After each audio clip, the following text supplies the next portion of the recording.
오늘은 아브라함의 말씀 중심 믿음, 이런 말씀으로 말씀을 드리겠습니다. 몇 주일 동안에 이 아브라함 관련을 말씀을 드릴까 생각 중인데, 성경에서 가장 많은 장을 차지하고 인물을 소개하고 기록된 분이 누구냐? 바로 이 아브라함입니다. 아브라함은 창세기 12장에서 시작해서 자그마치 16장, 창세기 25장까지 계속해서 아브라함 관련 메시지가 기록되어 있습니다. 어떻게 이렇게 아브라함이 하나님 앞에 서임을 받았는가? 첫 번째로 아브라함의 신앙은 말씀 중심 신앙이다, 이 말씀을 드리려고 합니다. 첫째, 아브라함은 말씀에 귀를 기울이는 믿음이었다. 다 같이 시작. 여러분은 어디에 귀를 기울입니까? 무엇에 관심이 있습니까? 어떤 데 많은 귀를 기울이고 있습니까? 오늘 1절, 2절을 같이 한번 봉독하겠습니다. 1절, 2절 시작. 여호와께서 아브라함에게 이르시되 너는 너의 고향과 친척과 아버지의 집을 떠나 내가 네게 보여줄 땅으로 가라. 내가 너로 큰 민족을 이루고 네게 복을 주어 내 이름을 창대하게 하리니 너는 복이 될지라. 아브라함인 하나님의 음성을 듣게 된 내용이 1절, 2절에 소개합니다. 여호와께서 아브라함에게 말씀합니다. 너는 고향, 친척, 아버지 집을 떠나서 내가 네게 보여줄 땅으로 가거라. 그렇게 되면 내가 너로 큰 민족을 이루고 네게 복을 주어 내 이름을 창대하게 할 것이다. 그리고 복의 근원이 되게 하겠다. 아마 이때 4절 마지막 부분에 나이가 75세라. 청년도 아니고 부푼 꿈을 가지고 있는 것도 아니고 75세의 나이에 고향, 친척, 아비 집을 떠난다는 것은 그리 쉬운 일이 아닙니다. 결국에 이 말씀을 들었을 때 아브라함은 떠났습니다. 진짜 맞나? 하나님의 음성이 맞나? 하나님의 말씀이 맞나? 의심하는 흔적은 어디에도 없습니다. 4절에 보면 이렇게 말합니다. 이에 아브라함이 여호와의 말씀을 따라 갔고, 이 대단히 중요합니다. 1절, 2절의 말씀을 하나님께서 들려주셨어요. 말씀을 아브라함이 받았습니다. 갈 때 어떻게 갔느냐? 4절에 이에 여호와의 말씀을 따라 아브라함은 갔다. 아브라함이 어떻게 갔습니까? 말씀 따라 갔다. 이것이 신앙입니다. 아브라함이 믿음의 조상, 열국의 아비라고 불리울 수 있었던 이유가 뭐냐? 말씀 따라간 신앙, 말씀 중심 신앙이었습니다. 신앙생활할 때 내가 중심이 되면 아닙니다. 사람이 중심이 되면 되냐? 아닙니다. 말씀이 중심이 돼야 돼. 하나님이 가라면 가고, 하나님이 스탑하라면 스탑하고, 이것이 말씀 중심이다, 이런 말입니다. 그림을 하나 보겠습니다. 어디서 많이 보신 그림이죠? 무슨 그림입니까? 예? 예. 나폴레옹을 하시고, 그 다음에 나폴레옹이 백마를 타고 어느 누구도 가보지 아니한 알프스 산맥, 손가락질하고 나는 저 알프스 산맥에 갈 수 있다. 간다. 갔을까요? 못 갔을까요? 정복했을까요? 못했을까요? 여기에 두 가지 의미가 담겨 있습니다. 지금까지 아무도 저 산 넘어보지 못했지만 나는 언젠가는 눈 덮인 알프스 산맥을 넘는다. 간다. 또 하나의 의미가 있습니다. 미지의 세계에 대한 동경입니다. 다른 사람은 알프스 산 넘어 뭐가 있는지 안 보여요. 못 봅니다. 보이지 않습니다. 나폴레옹은 백마를 타고 저 알프스 산맥 흰 눈 덮인 땅을 넘어가면 분명히 약속이 딱 있다. 드디어 그는 정복하게 됐던 것입니다. 오늘 본문의 아브라함도 하나님의 말씀을 듣고 하나님의 음성을 듣고 하나님의 말씀을 듣고 하나님이 약속하신 것을 보았습니다. 여러분, 이것이 믿음이다. 뭐가 믿음이냐? 말씀 듣고 말씀을 들은 대로 보는 것이 믿음이에요. 그래서 이번에 11장은 믿음은 바라는 것들의 실상이다. 콜럼버스가 미지의 세계에 관심을 가지고 배를 타고 무작정 탐험길에 나섭니다. 이런 사람에게는 죽음도 무섭지 않고 가다가 풍랑을 만나도 배가 뒤집혀도 해적을 만나도 걱정하지 않고 떠날 수가 있었던 것입니다. 선원들을 모집했답니다. 선원이 모집됐습니다. 콜럼버스가 미지의 땅을 향해서 가는데 배에 나와서 망원경을 보고 저 멀리에 보이는가 바라보고 있는데 어느 선원 한 사람이 얼굴에 수심이 가득하더래요. 여보게, 당신은 얼굴에 왜 그렇게 수심이 많은고?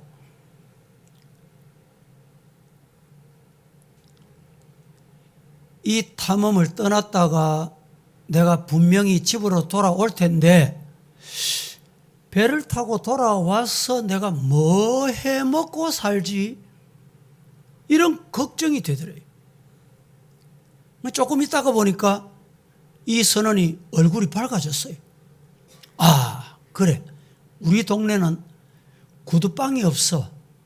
나는 구두수선하고 구두방을 차리면 되겠다. 얼굴이 밝아졌대. 그런데 이 친구가 조금 가다가 또 얼굴이 수심이 가득해. 다시 물었답니다. 당신의 얼굴이 왜 그래? 걱정이 생겼다는 거예요. 무슨 걱정이 생겼냐? 배를 타고 집으로 돌아가기 전에 그 동네에 구두방이 없다는 것을 알고 누가 구두방을 차려버리면 어떻게 할까? 걱정될 것 같아요? 안 될 것 같아요? 그래서 나중에 콜럼버스 일기를 보니까 아무개 이 선언은 우리 선언에서 이름을 빼라. 이름을 제거해라. 우리와 같이 꿈을 꾸고 우리와 같이 미래를 보고 우리가 미지의 땅을 해서 가는데 이런 사람은 필요 없는 사람이야. 이름을 삭제하라. 그렇게 기록을 남겨놨더랍니다. 여러분, 교회도 믿음이 있는 사람이 모이는 곳이에요. 어떤 믿음? 말씀 중심한 믿음의 사람이 모이는 곳이 교회입니다. 아브라함의 믿음이 어떤 믿음이었습니까? 말씀 중심의 믿음이었습니다. 성도 여러분, 우리는 신앙생활을 한다 쉽게 이렇게 말합니다. 신앙생활을 한다고 말해. 나는 교회 다닌다. 어느 교회 다니? 직분이 뭐? 그런데 어느 교회 다니고 직분이 뭐고 신앙생활을 언제부터 했는 것 같은데 말은 신앙생활을 해. 근데 마음은 전혀 믿음이 없어요. 왜 없냐? 말씀이 없기 때문에. 말씀이 없으니까 근심이 쌓이고, 말씀이 없으니까 목표가 안 보여. 가야 할 길이 안 보여. 그러니까 말씀 따라 못 가는 거예요. 여러분, 우리가 알아야 합니다. 말씀 따라 가는 것이 신앙이지, 말씀 따라 가지 않으면 믿음이 아닙니다.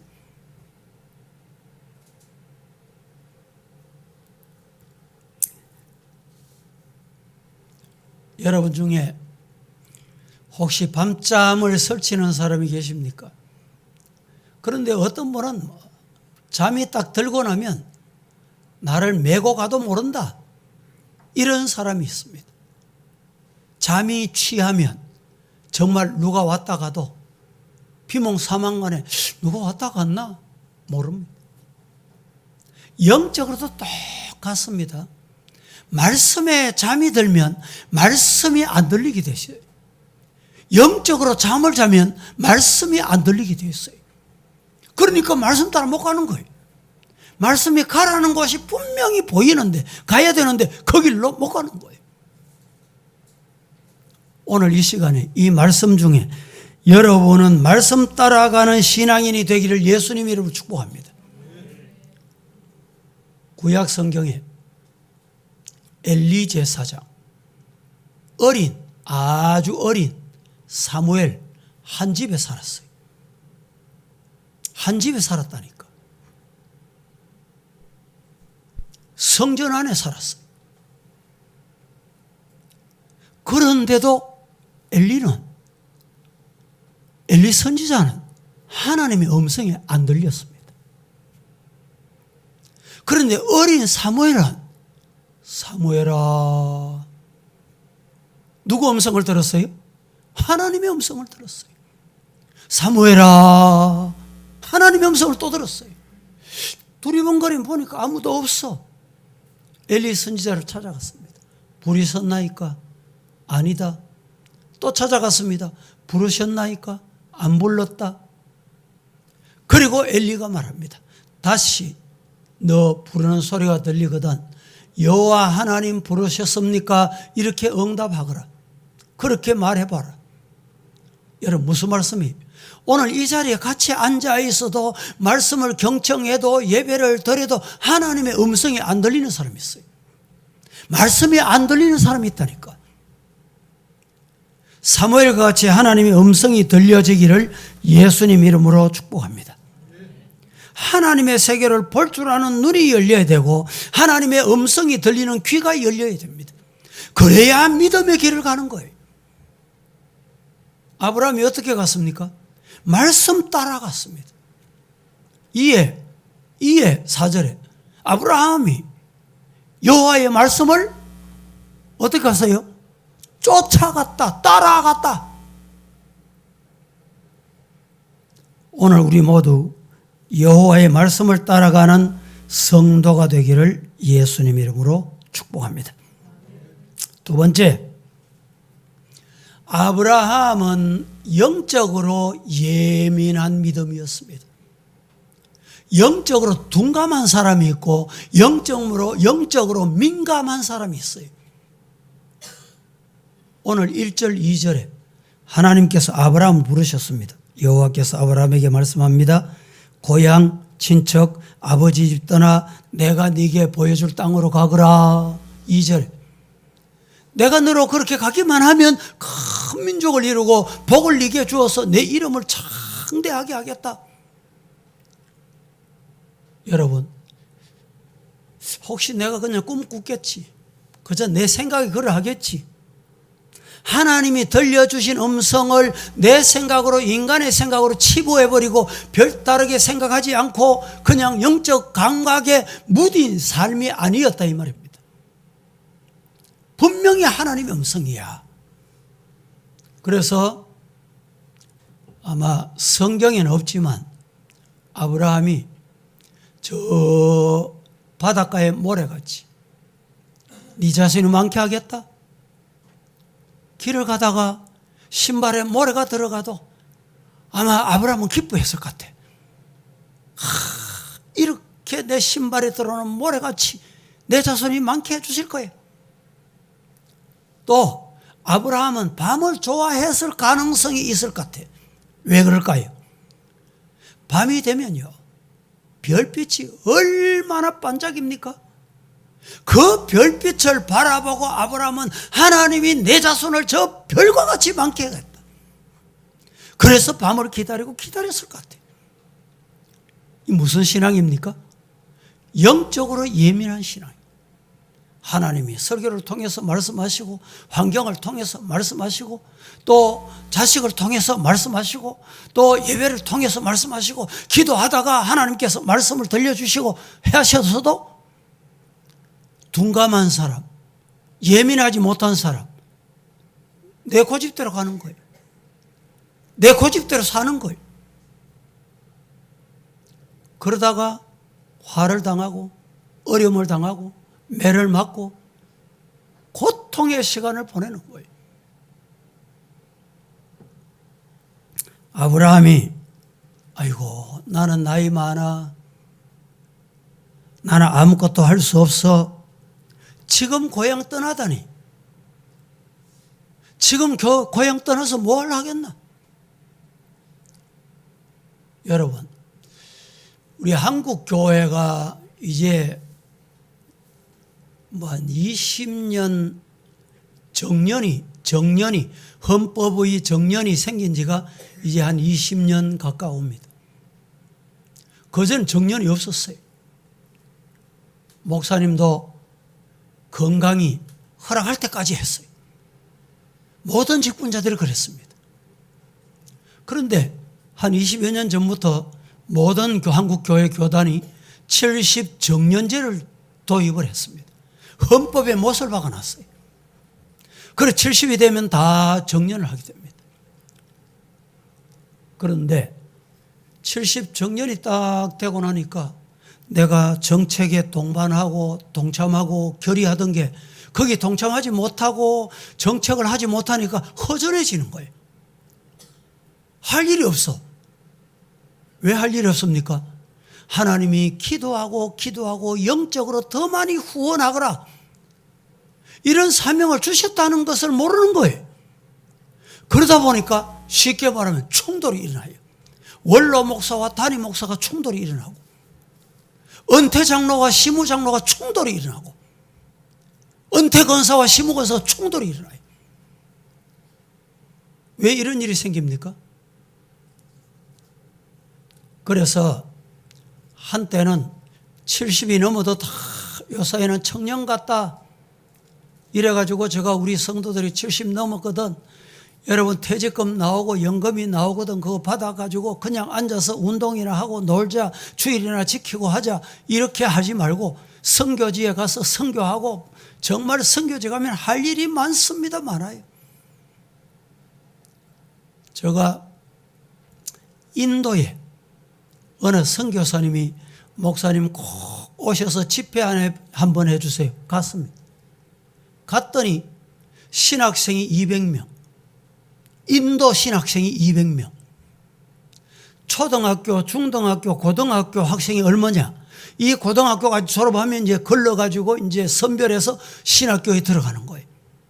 이 학생들이 자그마치 3,000명. 3,000명 학생인데도 이 학교에 들어오기 위해서 줄을 서서 기다리고 있는 거예요. 교사도 모자라고, 뒷바라지 하는 사람도 모자라고, 봉사하는 사람도 모자라고, 성경 가르쳐주는 사람도 모자라고, 목사님 교회 허리 펴고 제발로 걸을 수만 있으면 보내주이소. 여기 오면 할 일이 무궁무진합니다. 여러분, 하나님께서 내가 나이 많다고 너는 쉬라, 너는 그만 놀아라, 그저 운동이나 하고 건강관리나 하고 놀아라, 이게 하나님의 음성일까요? 하나님의 뜻일까요? 하나님의 음성에 민감하고 예민한 성도가 되기를 주님 이름으로 축복합니다. 그래서 아브라함은 75세에 본토, 친척, 아버지, 고향집을 떠나거라. 아이고, 내가 지금 떠나서 뭘 할 수 있습니까? 배운 것도 없고 아는 것도 없고 할 수 있는 게 아무것도 없어. 아마 이렇게 말할 수 있을 겁니다. 어떤 분이 남북 통일만 되면, 남북 통일만 되면 우리 한국의 성도가, 남쪽의 성도가 약 1천만이라고 하는데, 이 1천만 금방 예수 믿고 금방 신앙생활하고 예수님을 받아들이기만 하면 이런 사람들이 북한에 가서 다 지도자가 될 만한, 영적인 무장할 수 있는 이런 성도가 되라. 지금은 중국이 문이 닫혔습니다마는 한때는 중국의 선교사가 우리나라 제일 많았습니다. 아마 때가 되면 하나님께서 분명히 열어주실 거예요. 중국의 인구가 13억, 숫자에 안 잡히는 숫자까지 하면 15억이 넘는데요.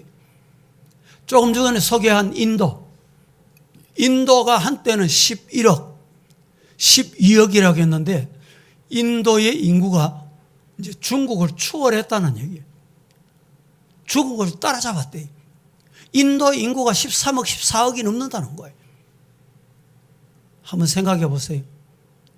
거기 가기만 가면만 누구라도 다 하나님의 성령이 폭발적인, 초대교회 보세요. 지난주에 초대교회를 우리가 담자, 배우자, 초대교회 특징이 뭔가 말씀을 드렸는데, 초대교회 특징이 첫 번째로 뭐였습니까? 말씀 기억 안 나십니까? 예? 초대교회의 특징이 첫 번째가 뭐였어요? 성령 충만이에요. 성령 받았다는 거예요. 초대교회가 성령 받으니까 여러분 입이 열렸습니다. 입이 열리니까 어떻게 됐어요? 각국 방언으로 말하기 시작한 거예요. 성령이 역사하면 하나님의 놀라운 역사가 일어난다. 할렐루야. 그러니까 여러분, 아이고 말씀 전하다가 내 붙잡혀가면 어떻게 하지? 아이고 내 죽으면 어떻게 하지? 내 감옥에 가면 어떻게 하지? 이런 염려가 없어요. 걱정이 없어. 담대하게 배운 사람이든 안 배운 사람이든 부자든 가난하든 누구라도, 우리 한국인이든 외국인이든 누구라도 주 예수를 믿으라. 그리하면 너와 내 집이 구원을 얻는다. 누가 이렇게 전할 수 있어요? 성령 받고 담대한 사람만 이렇게 말씀을 외칠 수 있습니다. 이런 성도가 되기를 예수님 이름으로 간절히 축복합니다.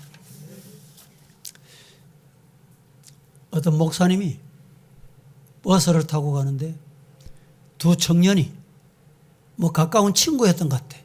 한 친구는 예수 믿고 한 친구는 예수를 안 믿어. 예수 믿는 친구가 천국 있다, 천국 가야지, 천국 분명히 있다 이러니까 안 믿는 친구가 옆에서 천국 없다, 니 가봤나? 천국 어딨노? 그래서 그 옆에서 듣고 있던 목사님이 답답하셨어. 천국 있다는 친구는 천국 가고, 천국 없다는 친구에게 너는 천국 없으니까 지옥 가거라.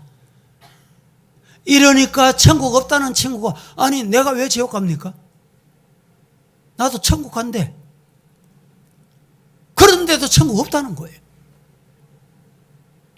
여러분, 오늘 우리는 분명히 하나님의 말씀이 지시하는 땅으로, 약속한 땅으로, 축복의 땅으로 가면 된다. 이것이 뭐냐? 말씀 중심 신앙이. 우리 모두 말씀 중심 신앙이 여러분의 신앙이 되기를 예수님 이름으로 축복합니다. 기도하겠습니다. 거룩하신 하나님, 오늘도 아브라함은 말씀 중심의 믿음이었습니다. 우리 모두도 이 시대를 살아갈 때 말씀 중심 믿음의 사람 되게 하옵소서. 예수님의 이름으로 기도합니다. 아멘.